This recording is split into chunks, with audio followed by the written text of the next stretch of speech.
तो देखिए, मध्य प्रदेश के मंत्री विजय शाह का विवादित बयान अब उनकी राजनीतिक कुर्सी पर भारी पड़ रहा है। सुप्रीम कोर्ट की फटकार और हाई कोर्ट की एफआईआर के बाद सरकार और संगठन दोनों ने उनसे दूरी बना ली है। जनजातीय विभाग से जुड़ी फाइलों का मूवमेंट रोक दिया गया है। तबादलों की अनुशंसा वाली फाइलें भी अटक गई है। राजवाड़ा में हुई कैबिनेट बैठक में वे शामिल तक नहीं हुए। इस पर देखिए, बीजेपी प्रदेश अध्यक्ष वी डी शर्मा ने कहा कि यह व्यक्तिगत कारण के चलते वो राजनीतिक गलियारों में इस किनारा किए जाने के संकेत माना जा रहा है। हालांकि वी डी शर्मा ने स्पष्ट कर दिया और उन्होंने कहा था कि व्यक्तिगत कारण के कारण वो शामिल नहीं हुए थे कैबिनेट की बैठक में। लेकिन देखिए, एसआईटी मामले की जांच कर रही है, लेकिन कांग्रेस ने उसकी निष्पक्षता पर सवाल उठाए। देखिए,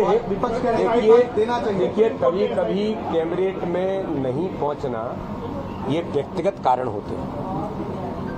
मतलब ऐसा नहीं होता है कि कैबिनेट में कोई अनुपस्थित नहीं रहता। समय समय पर अलग अलग कैबिनेट में कोई किसी कारण से नहीं आया, किसी कारण से नहीं आया। तो विजय शाह जी का कोई कारण हो सकता है, लेकिन उन्होंने या किसी ने कुछ कहा, ये बात माननीय सर्वोच्च न्यायालय में अंडर जुडिक्शन है और माननीय सर्वोच्च न्यायालय ने व्यवस्था दी है।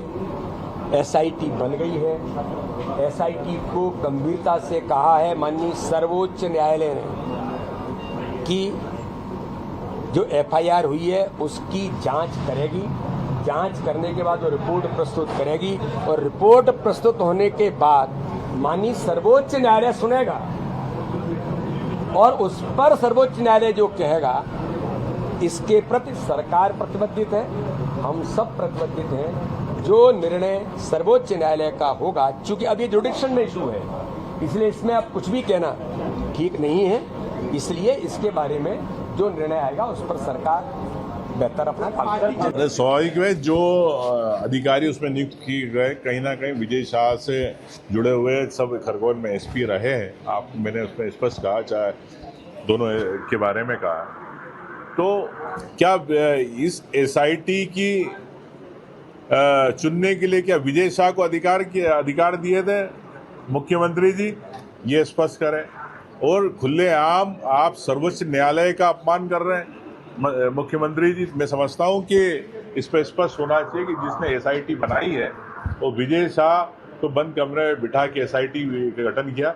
इससे न्याय नहीं मिलेगा। ना सेना का अपमान जो किया है विजय शाह ने, ना उसका न्याय मिलेगा, ना महिला के अपमान का न्याय मिलेगा।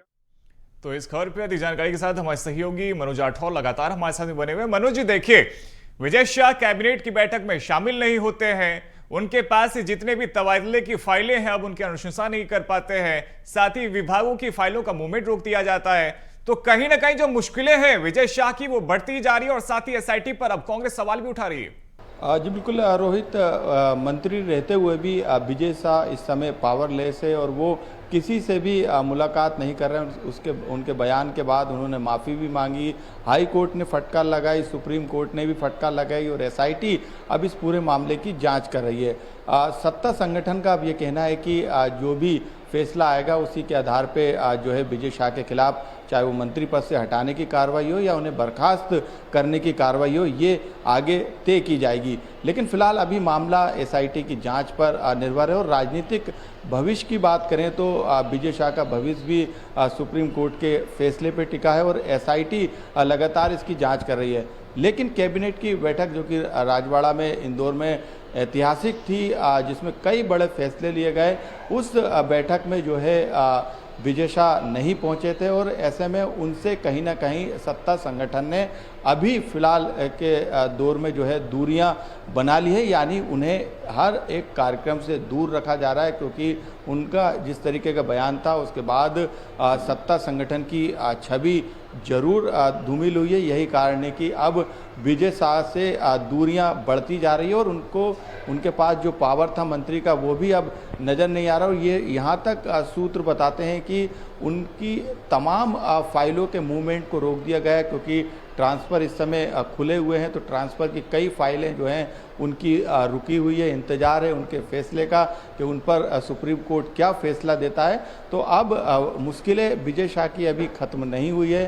उनको इंतज़ार करना पड़ेगा। लेकिन उनकी तरफ से भी लगातार आदिवासी नेताओं में, आदिवासी इलाकों में कहीं ना कहीं उनको लेकर भी एक ये पॉजिटिव माहौल बनाने की कोशिश की जा रही है। उनसे जुड़े कई सोशल मीडिया हैंडल हैं, कई फेसबुक के पेज हैं, वहाँ पे उनके समर्थन में अब जो है लोग आने लगे और उनको एक आदिवासी नेता के तौर पर बताते हुए ये कहा जा रहा है कि आदिवासी नेता है इसलिए जो है उन्हें परेशान किया जा रहा है। लेकिन ये सियासी पहलू हो सकता है, ये उनके समर्थन वाला पहलू हो सकता है, लेकिन जिस तरीके की उन्होंने अभद्र टिप्पणी जो की थी उसके बाद अब एसआईटी इस पूरे मामले की जांच कर रही है। और ऐसे में यदि सुप्रीम कोर्ट का फैसला उनके खिलाफ आता है, जिस तरीके की परिस्थितियां नज़र आ रही है, तो संभवतः उनकी कुर्सी पर इस समय खतरा मंडरा रहा है और आगे भी उनकी कुर्सी जाने का जो है उनको भी डर होगा। और यही कारण है कि सत्ता संगठन की नज़र अब सुप्रीम कोर्ट के फैसले पर है। बिल्कुल, अब सबकी नजर सुप्रीम कोर्ट के फैसले पे। बहुत शुक्रिया मनोज जी आपका हमारे साथ में जुड़ने के लिए और तमाम अपडेट्स के लिए।